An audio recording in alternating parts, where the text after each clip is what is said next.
السلام عليكم المتتبعين ديالي، مرحبا بكم معايا في فيديو جديد. اليوم ان شاء الله جبت لكم واحد الوصفه زوينه بزاف وسهله في التحضير. هي التمر بريستيج. وصفه راقيه ولذيذه وتقدروا تقدموها في الضيافه ولا في المناسبات وتزين لكم حتى الطابله الا بغيتوها نتوما صباح العيد. خليكم معايا وغتشوفوا الطريقه خطوه بخطوه، ويلا نشوفوا الفيديو كامل ان شاء الله. وقبل ما نبدا الفيديو دائما صلوا على النبي، اللهم صل وسلم على سيدنا محمد وعلى آله وأصحابه أجمعين. وبسم الله نبداو على بركة الله. هنا غنشارك معكم تقريبا نص كيلو ديال التمر في نص كيلو ديال اللوز. اللوز راكم عارفين الطريقة، ضروري أنك توصليه وطيبيه في الماء طايب وتفسخيه كيف شفتو وتخليه ينشف، يعني حتى لغد ليه الصباح باش غادي تطحن. بعد ما كينشف مزيان تتسرحيه فشي منيدة نقيقي وتخليه حتى الصباح ينشف. يعني عاد كطحني دابا خديتي كيلو نص كيلو ديال اللوز، كديري فيه 50 غرام ديال السكر كطحنيها معاه، وشويه ديال المسكله عندك، ما عندكش بلاش. بعد ما طحنتو انا وريتكم الشكل ديالو كيفاش جا، 50 غرام ديال السكر باش ما ديريش حيت التمر حلو وهو حلو، وعاد درت الكلوكوز ما غاديش تقدري يجيك حلو بزاف. العقده كيفاش كنخدمها كنشاركها معكم. تشوفها كديري معلقه كبيره ديال الزبده، معلقه صغيره ديال الكلوكوز، وشويه د الماء زهر. صافي هادشي اللي كتخدمي بيه باش كتجمعي، وانتي كتخدمي شويه د الماء زهر شويه حتى كتجمع العقده مكتبقاش قاصحه العقده. هنا نتوما كتشوفوا الطريقه كيفاش كنخلطها. رانا خلطت الكلوكوز ودرت الزبده وزدتها مع ماء زهر حتى ولات العقده، وعاد قسمتها على ثلاثه كويرات. هنا كندير معايا عاد لي غوم تيعيطولهم منسمات ديال البيستاش، راه في نفس الوقت فيه ملون وفيه في نفس الوقت مذاق ديال البيستاش.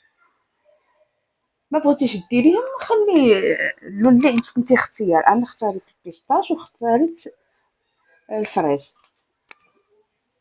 هنا دابا درت هذا ديت البيستاش هو الاول. بعد ما كخلطتو ترديتو اللوين ديالو حتى في المذاق راه ما مرش. وانتما كتاخدو عينكم مزيانكم في اللون، ما ديروش بحالي انا الغوص شويه قويتو، ولكن واخا هكاك راه جا زوين.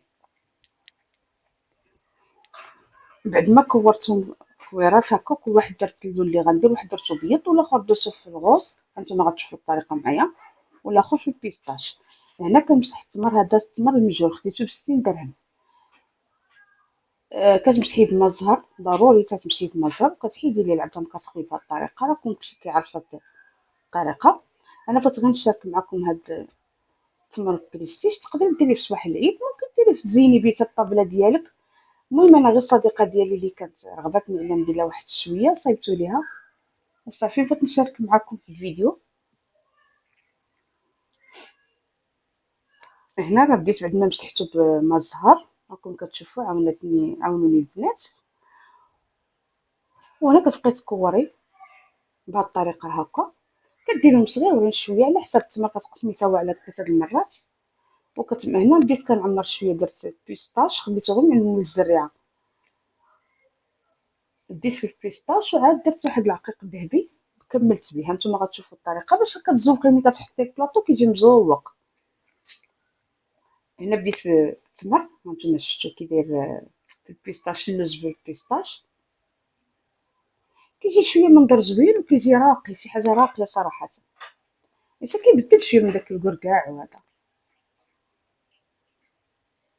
راه ممكن تخدمي به في الشوكولا، تعمري هكا بالتمر، ديري اللوز غير بلا ملون ولا شي حاجه، كتغطسيه في التمر، تغطسيه في الشوكولاط اما البيض يا اما الكحل، وكتخلطيه بشي حويجات من فوق كتزوقي به وتجي حتى هو منظر زوين. انا ما درتش الشوكولاط، خدمت ليه هكا، بغاتو غير هكا. هنا شوفوا انا البيستاش قطعتو بحال هكا طريفات صغيورين وزوقت بهم. هنا الشي الفريز كي درتو انا كثرت شويه، ولكن واخا هكاك جا زوين. هنا زوقتو هذا بالفريز، زوقتو بورقات ديال الورد وورقات الذهبيين، جا زوين المنظر ديالهم. والبيض زوقتو باللوز، هانتوما غتشوفوا اللوز كاسي حتى هو زوقتو بهاد الطريقه هكا باش تشوفوا الطريقه. وزوقنا البلاطو جا زوين. نتمنى يعجبكم هذا الفيديو، بغيت نشارك معكم لما لا ديروا في هذا العيد. هنا راه غادا نوريكم، خديت لك الحبيبات دوغي جاو زوينين معاهم، ودرت بيستاش حتى هو مزوق وصافي. هنا كتغطسي شويه ديك الحبيبات تا هما جاو من ايطاليا. كيبقى لك اختيار انت والذوق ديالك، انا غير عطيتك كفكره وصافي، الاذواق كتختلف.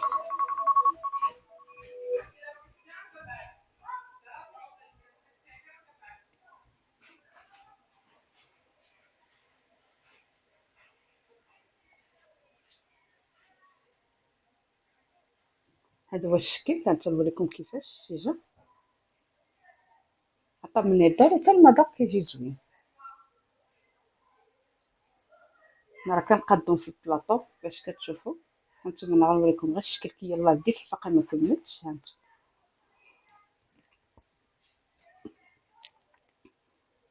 هنا غنبدا اللوز البيض حتى هو ما خليت فيه يعني ما درت حتى شي ملون.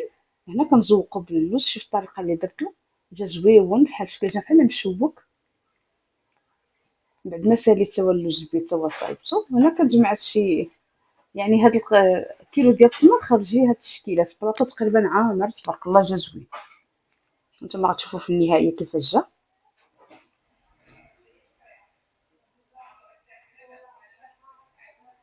الا وصلتوا حتى لهنا ما فيها باس، ما تنساوناش من الاشتراك واللايك باش يوصلكم كل جديد، ودائما توصلوا بالوصفات اللي هما جداد.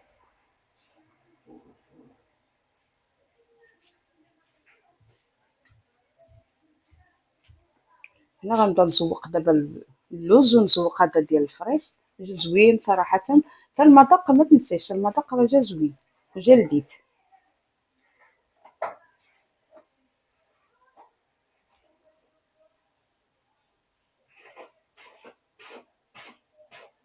هنا كنزوق بالورد، هذا خاص بالاكل، كيتباع عند اللي كيبيعوا الحلويات راه عندهم كيبيعوا هادشي ديال الزواق ديال الحلوى وداكشي، راه كلشي كيتباع عندهم. خديت انا زيت ورق ديال الذهب حتى هو درتو معاهم، جا منظر زوين ومذاق. هذا هو الشكل الثاني كيفاش جا. والبيض درت ليه اللوز كاسي، درت له اللوز. المهم حاولوا تاخذوا داك اللوز باش ما يجيكش ملي كتبغي تزوقيه كيجي طالع مشوك. ونتمنى يعجبكم هذا الفيديو، فيديو بسيط ولكن عنده قيمة زوينة. يعني اللي بغى يديرو هكا صباح العيد ولا عنده شي مناسبة يفكر يعمر التمر بهاد الطريقة يديرها.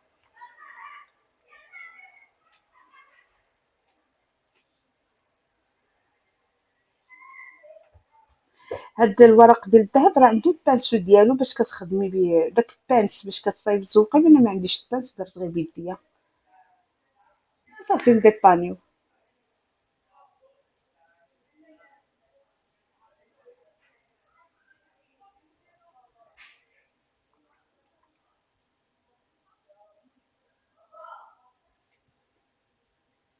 هي طلبات مني غير بلاطو درتو لها، واخا كنت مريضة ولا لا، ودرت لها بلاطو درت لها خاطرها وصافي. نتا هي عزيزة عليا ما يمكنليش نخسر ليها.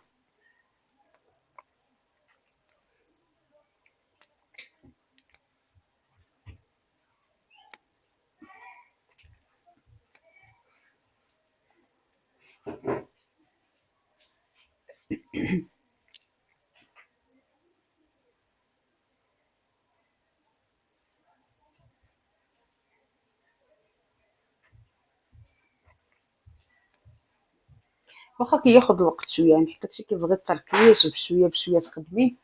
اللي عنده الخاطر راه يخدم. انا راه كنخدم بالليل، يعني بالنهار ما كتكونيش مساليه، وكنقول زعما بالليل جالسه كتقصر كيقصروا، كنبقاو فايقين بزاف، يعني عارفين الصف ان ما كنعسوش شي بكري. ودرت كنبقى بالليل هكا معايا بناتي وكنخدم.